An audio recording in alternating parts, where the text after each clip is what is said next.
Now, this is part of the video that you've all been waiting for. I'm going to drill a hole in the floor, fit the diesel heater. But first, you've got to, I've got some fire retardant sealer to seal underneath, because it does get hot. Right, I'm about to drill a hole in the middle of that space there, see where it comes up. No, that space. That space. Just with a little mark on ban, which is there, that I put on earlier, and I would have drilled the wrong bloody hole. Let's see where that has come out. We'll do it together. Let's see what's what.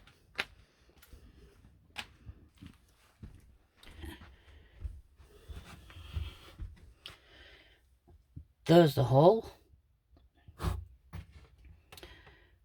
We're not a million miles away from the centre. So if I move the pilot drill to about there, because obviously that other cross member comes across there, we'll go back and check, but I think it's best to move the hole cutter to there. So that's, yeah, that'll do. Let's start. Okay, the cross member is just under there. It's 7.5 inches from the hole. So I've got this area to play with, because obviously I don't want to cut into the cross member. I mean, it's only a small cross member, it's still a cross member. And I can move it back a bit as well towards the sills. And that should still give me plenty of storage space here. So let's drill the hole, see if it fits. Take it from there. This is the hole cutter and the drill adapter that I got off Amazon. They were only 15 quid. Because I was a bit giddy, wanted it doing. And I can obviously use that for other diesel heater installations for other vans that might want one doing. In fact, I've got one in Stockport to do over the next few weeks, as well as a solar panel for £10 an hour. So that's good. Let's crack on. So, got my drill ready. I think I know where it's going.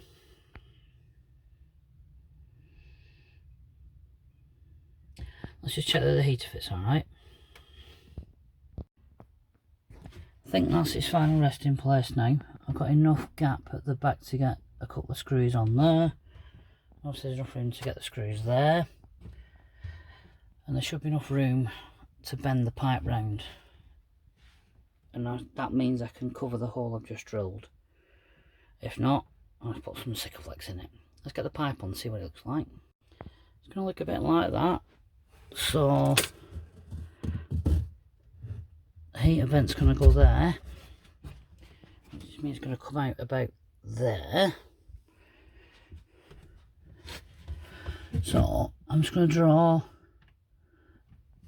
if I can get a little marker pen underneath that turret, and just half moon it. The reason that people use turrets is that it's a lot less messier than just drilling 2 holes in the floor and putting the pipes through, because it means you can put the exhaust pipe and the air filter pipe through without it getting gunged up in sealant and stuff like that. So it just makes it a bit cleaner. And underneath, I mean, what I will do is I'll fit the exhaust pipe and the air filter pipe to the heater before I put it through the floor, before I screw it to the floor. But I'll seal it round the outside of the turret underneath as well before I fix it in. No, I won't. I'll fix it in, then I'll seal it. Obviously I'm going to paint the metalwork first with some rust-proof paint, so it's not rusting, because there's no rot on this at all, which is good. Let's get drilling. Right, so that's where it's going to go, that second line. I need to take that screw out and just move it up a bit, because obviously that's for the floor. I don't want to drill through the screw. So we'll do that, move it up a bit, and then let's get drilling. think my little drill's not big enough to handle it, so I'm going to get an electric one. I haven't got an electric drill with a big enough chuck.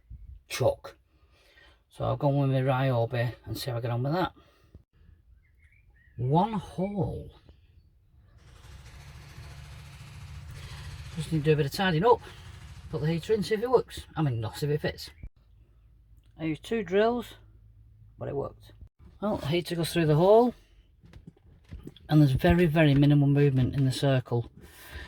So obviously once that's screwed down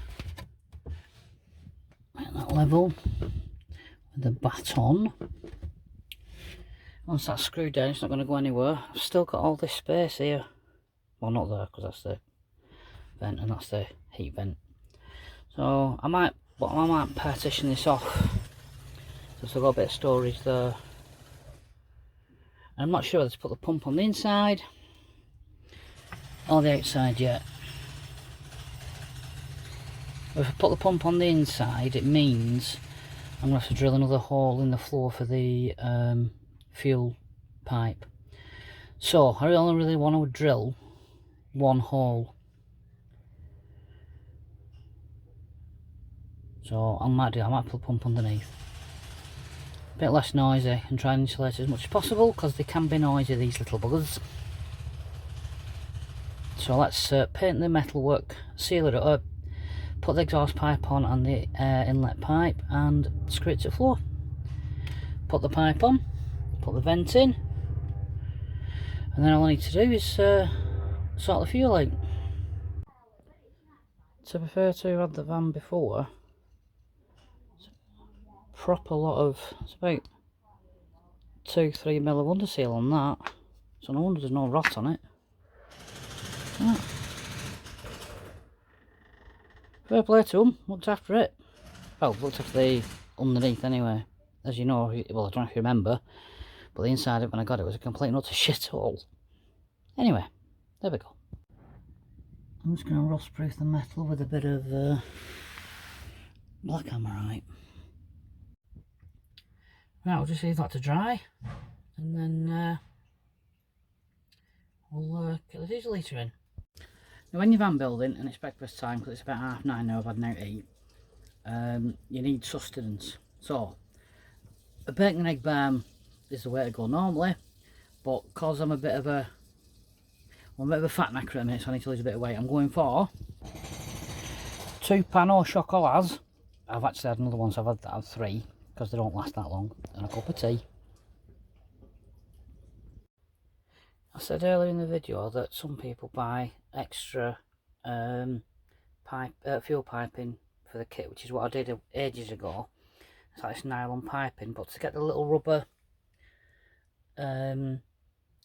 pipe over, like to get the white pipe inside the black rubber, and then the rubber over the diesel litre fuel supply, cup of hot water softens it all up.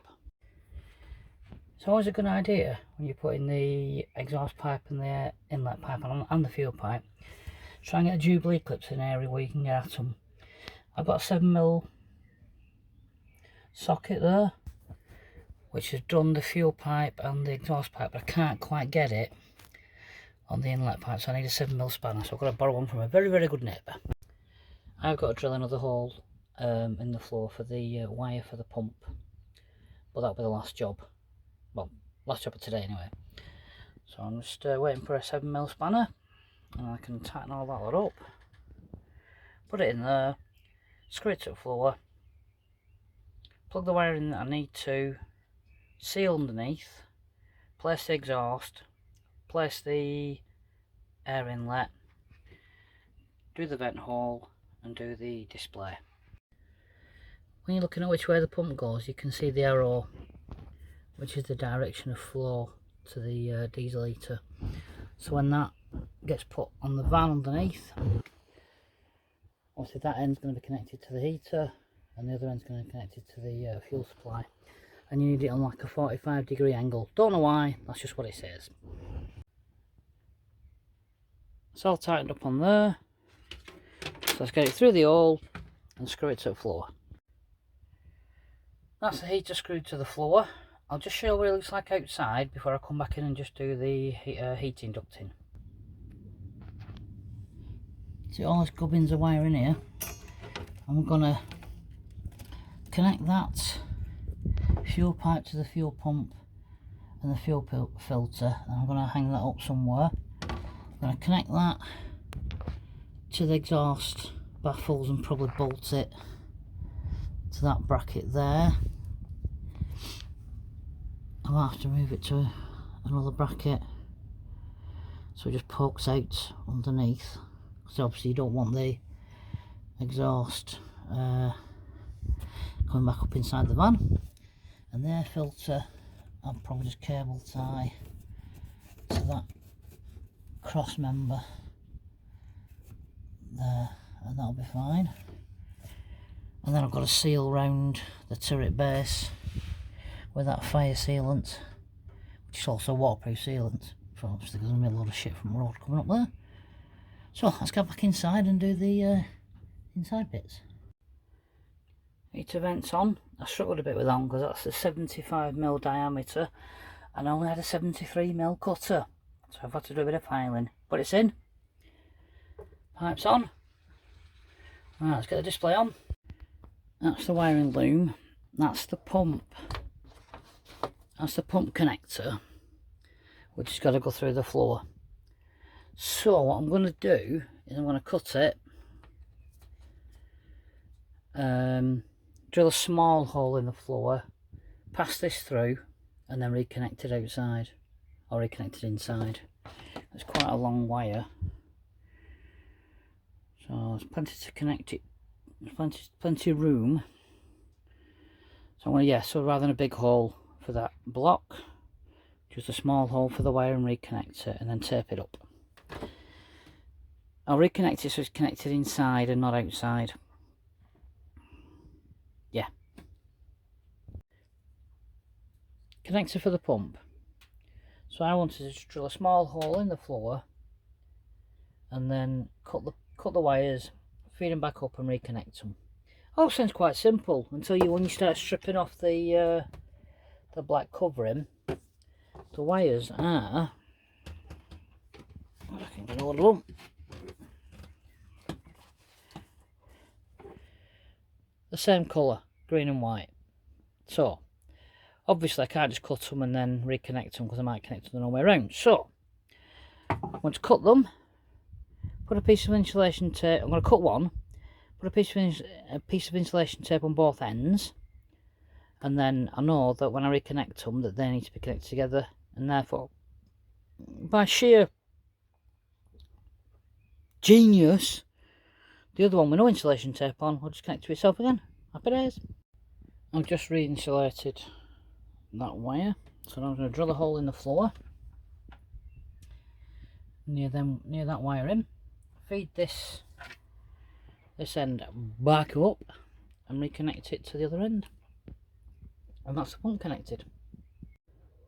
That's all the wiring done for the diesel heater.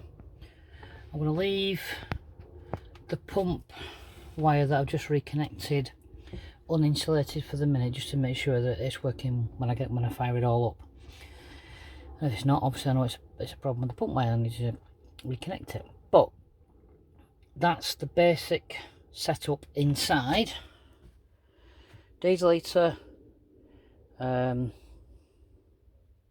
heating duct, vent, control, and that also comes with a remote control as well, which is quite handy.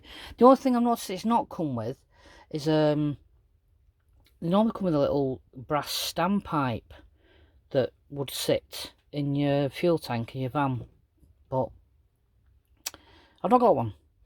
So I'm going to talk to a mechanic and see if I can plumb it into the return feed for the tank, or if not I'll have to drop the tank.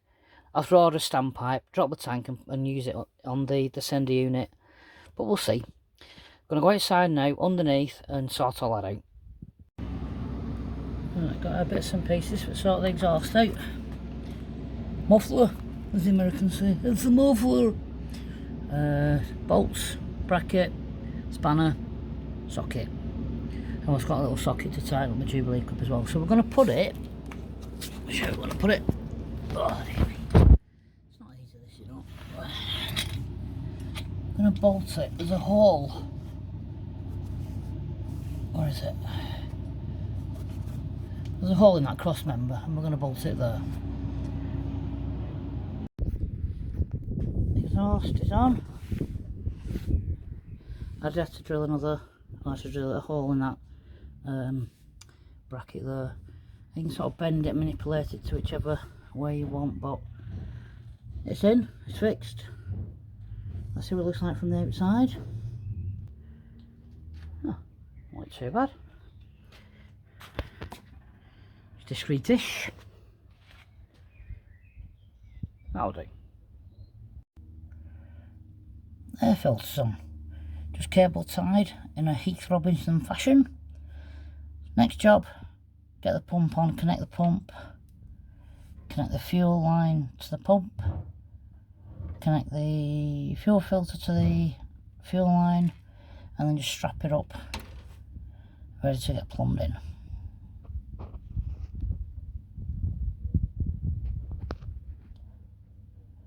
Yeah, after that. Okay, that's the underneath done. We've got an exhaust. We've got, where is it? Has it gone? Oh. Air filter. Pump. Fuel filter.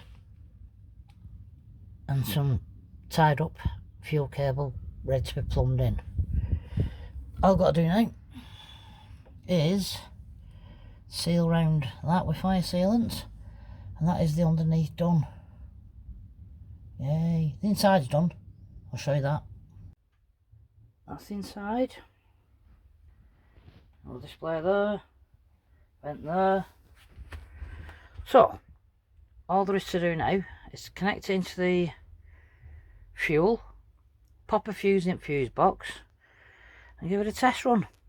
Might not be for another week or so, so there'll be a part 3 because we're away next week in Betty for a couple of days, and I need to arrange somewhere to try and drop the tank, because I can't really do it on the drive. Not as young as I used to be. Dirty boy. Dirty boy. Now like a brasserie after a hard day's van building.